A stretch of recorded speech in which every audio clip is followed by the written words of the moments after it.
Alright, this is Lunchbox, and we are going to go over ticker symbol FEAC for Skills Mobile Gaming. This is a platform for developers to share their content, mobile games, and this is a platform for gamers, mobile gamers, to play popular mobile games while also competing for prizes, money, and basically, online gambling, but for the mobile gaming industry. And when we say mobile gaming, we're talking casual mobile gamers. These are apps, and this is Skills, the future of entertainment. Developers to share their art with the world, gamers to connect through meaningful competition. So their GMV is gross marketplace volume this year, 1.6 billion, and they've had they're saying they have 2 billion tournaments per year. We built something gamers don't just like, they love. So something cool here, I like this one, skills minutes per user per day. They're saying that their users on average spend 62 minutes per day. TikTok's average is 52 minutes. Facebook is 41 minutes. I mean, think about that. Facebook, 41 minutes, where Skills is at 62. Skills has a pretty good grip on their players. And the aspect that is grabbing them is the gambling aspect, being able to win or lose money, just like the stock market, but with mobile games. So they beat out minutes per user per day on YouTube, Candy Crush, Snapchat, and the average mobile gaming minutes per user per day is 17. So they're saying they generate 70% more engagement than the #1 mobile game. This is their circle of life. Basically, the gamers feed the developers feed the gamers. It's pretty simple. Let's not read everything because we have a lot more to cover. Gaming platform, they have an anti-cheat and fraud system. This one's huge when money's involved. They have a really good payment system for the developers to easily, have payments in their game. They have loyalty rewards for their gamers. They have tournaments and leagues. This is where you get people hooked. Like back in the day, Pogo Pool, Yahoo Pool had huge tournaments, tons of people involved. And nowadays, they're doing the same thing, but with mobile gaming on a much larger scale. They have 24/7 support, and they have social features, just like, Facebook. Probably have profile pictures, profiles, and more. And we'll get into that side of things later in the video. So they're saying the market's growing. Gaming, movies, music, books, the online market is growing. Everyone knows that. Their demographic, they're showing that they have some whales playing on their platform, and they're saying it's pretty split between male and female. They have basically their age groups are anywhere from 20 to 66 plus. They have 15% of their users are actually 66 plus. That's huge for mobile gaming. When we talk esports and we talk online gaming, we usually think of World of Warcraft, Call of Duty, League of Legends, and these games do not have the demographics here from 40 something to 66 plus. These are well-rounded demographics. Their business model is what that was earlier, the GMV.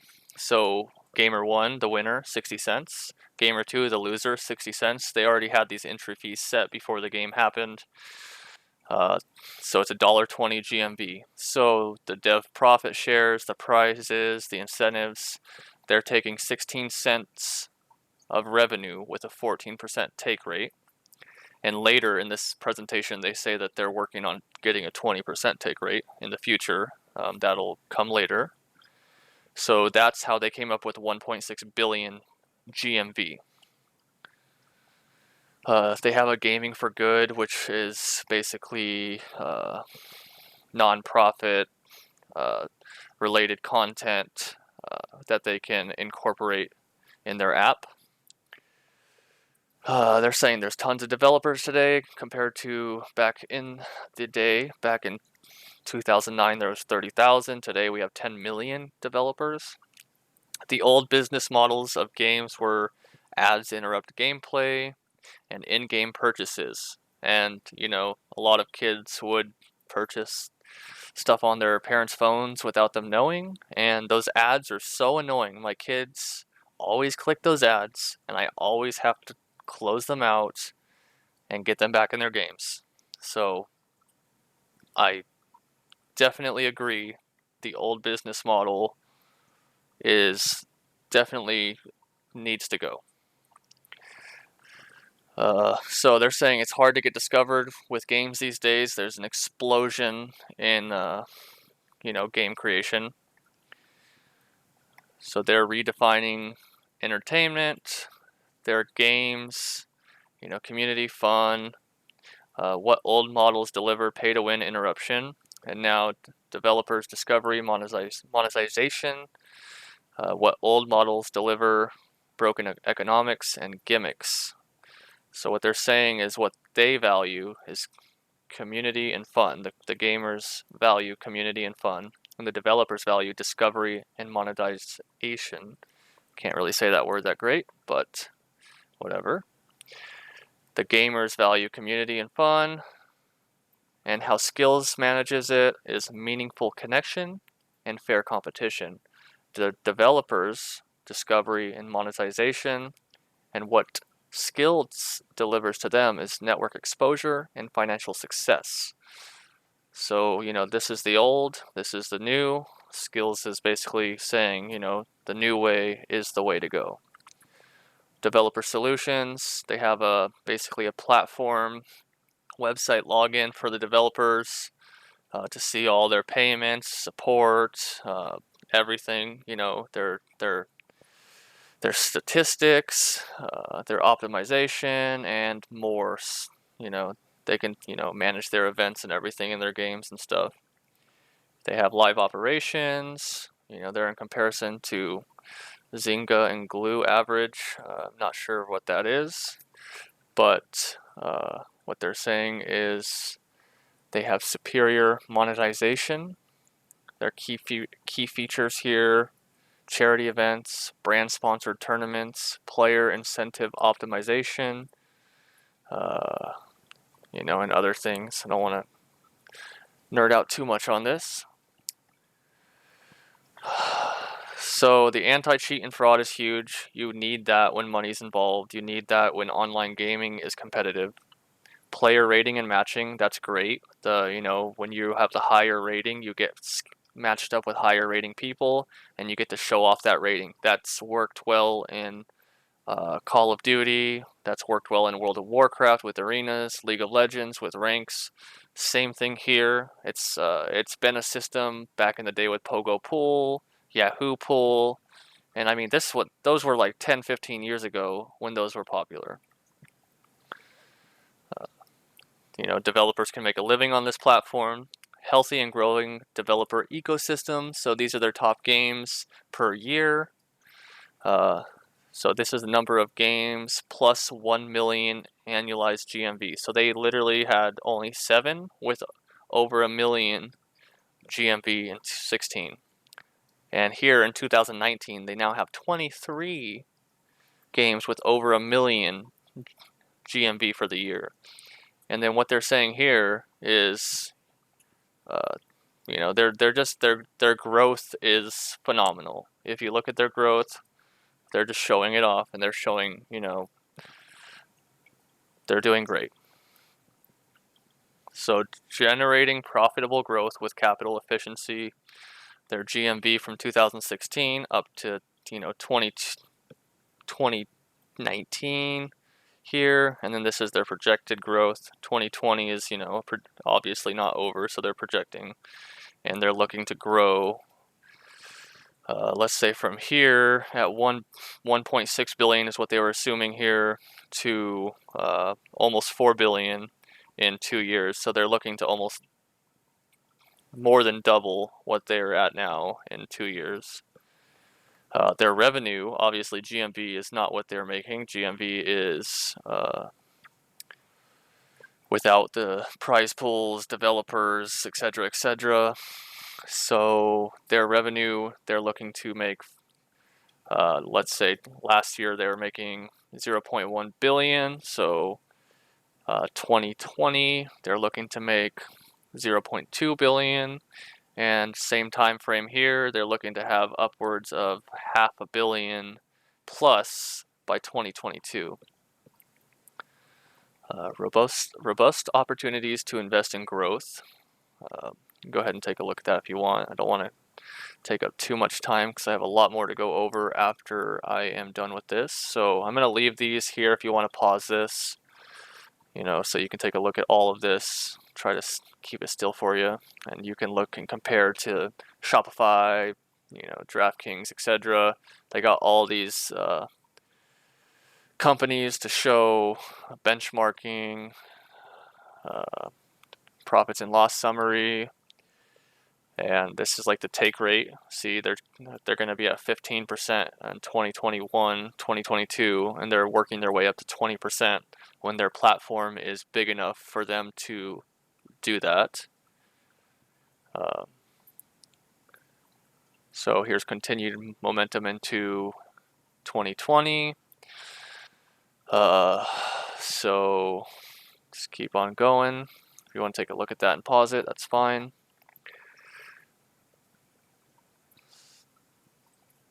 And this is the end of this presentation, and we will go into some more stuff.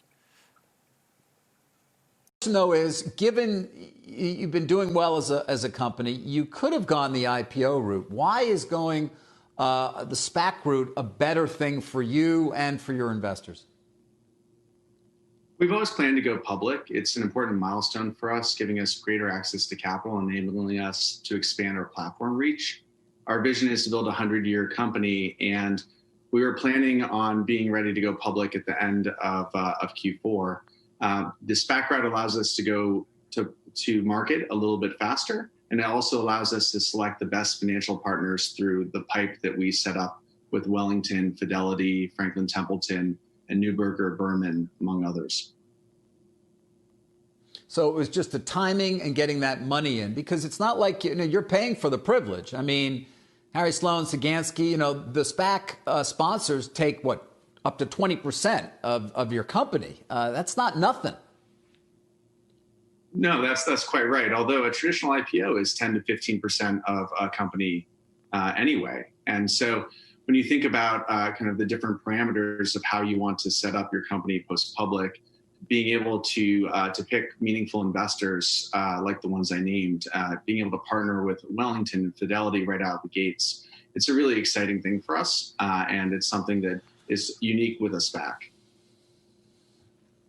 All right, tell me about the company a bit. It's being portrayed as a platform with patented technology across a number of verticals. What is your moat? What are your barriers to entry from others that distinguishes you from some companies out there or other companies that might want to move into your area of expertise? Yeah, so maybe first to explain what SKILLZ is. SKILLZ is building the competition layer for the internet.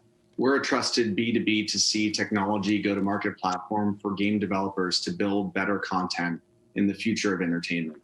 We enable these developers to build highly competitive mobile gaming experiences. We're best known as the leader of mobile esports. We provide our player community with fair, fun, and meaningful competition. And our moat is that we have an incredible amount of data science built out to protect the consumer against cheating and fraud.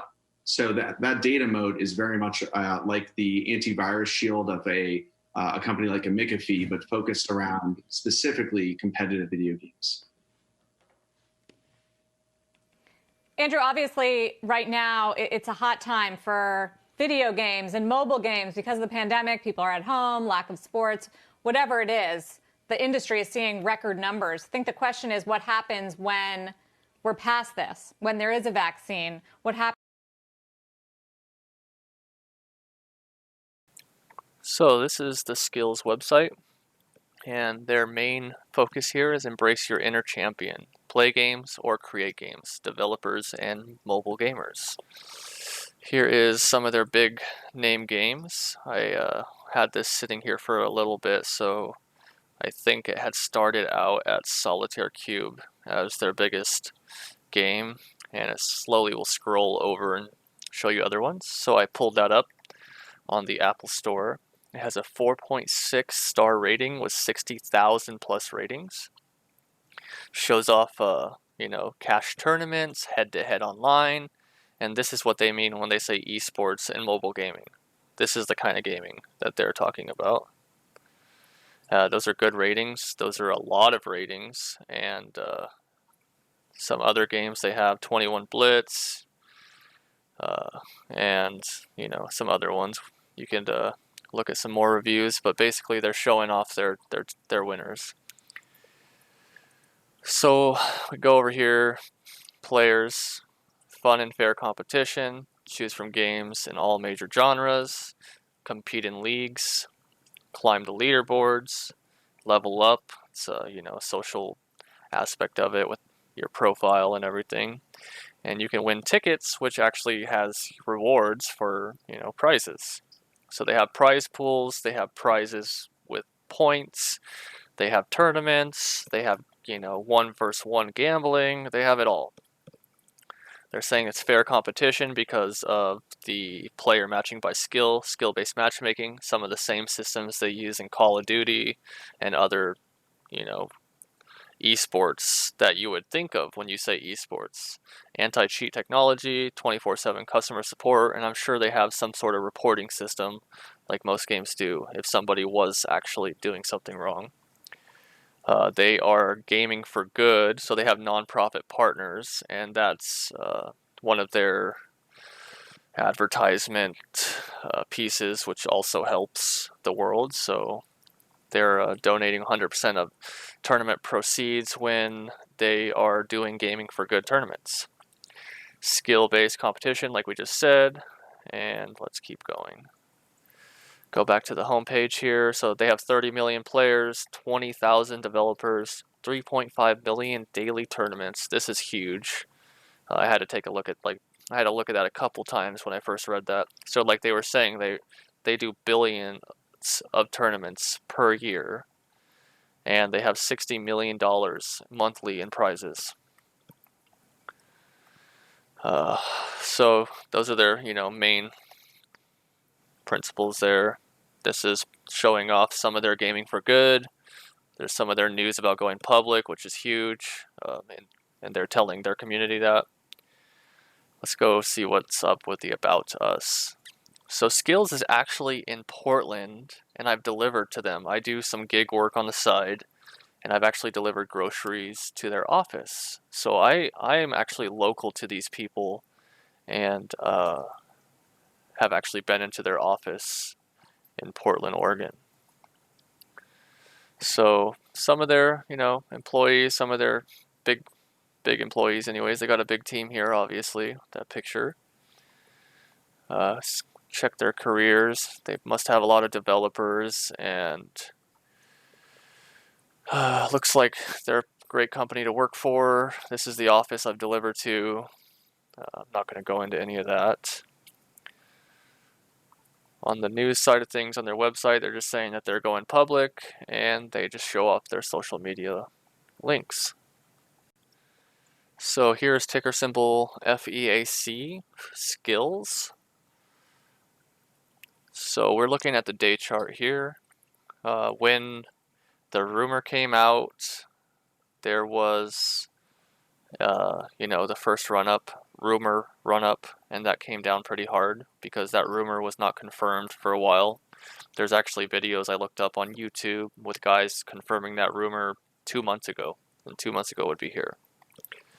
So 9.2, we get confirmation of this merger, and we shoot up to 14.7. That's the FOMO run-up you hear about in SPACs.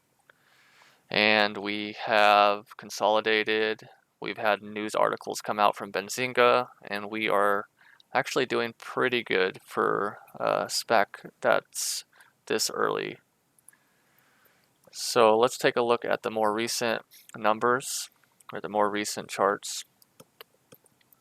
So this is Friday, Thursday, Wednesday, Tuesday, Monday of this week here, the 14th through the 18th. On Friday, SPACs were doing really good after hours, and we even had an entry here. You could have got in 12.65, but every single day we've had a 12.5 entry, 12.5 entry, 12.5 entry, even here 12.4. And you know, last week we saw 12.2. Or what was this? Friday, Thursday, Wednesday, Tuesday. Oh no, it's Monday. So on Monday, on that red day, we actually saw a lot of stocks drop to some really low levels. So 12.2 and 12.22 on that really red Monday. So there's always opportunity to accumulate and add slowly. So what I do with these SPACs is I accumulate slowly. I'll add like upwards of 50 to 100 at first, and I'll slowly accumulate as I do more and more due diligence on this stock, right? So I mean, look at the price movement on this thing. It's doing very well. It'll hit $13, you know, 13.10 multiple times throughout the week. And look at this day, it hit it 1, 2, 3, and then this day almost once, and then we saw it after hours, and then we saw it again during the market. And as we get more catalysts, as we get more SEC filings, we will see more and more interest in this stock. So my suggestion to you is to slowly accumulate, try to get a 12.5 to $13 average, slowly add to your position, don't add it all at once. And remember, there's a ton of great Q4 SPACs to get into right now with low cost average. And you want to make sure you diversify your portfolio. So, you know, mobile gaming for Q4, some EV for Q4. There's like Open Door, which is IPOB, which would be real estate. And there's going to be, you know, even more. So try to slowly accumulate, slowly add, and make sure you do your due diligence on this. Don't just, you know, add huge without knowing what you're investing into.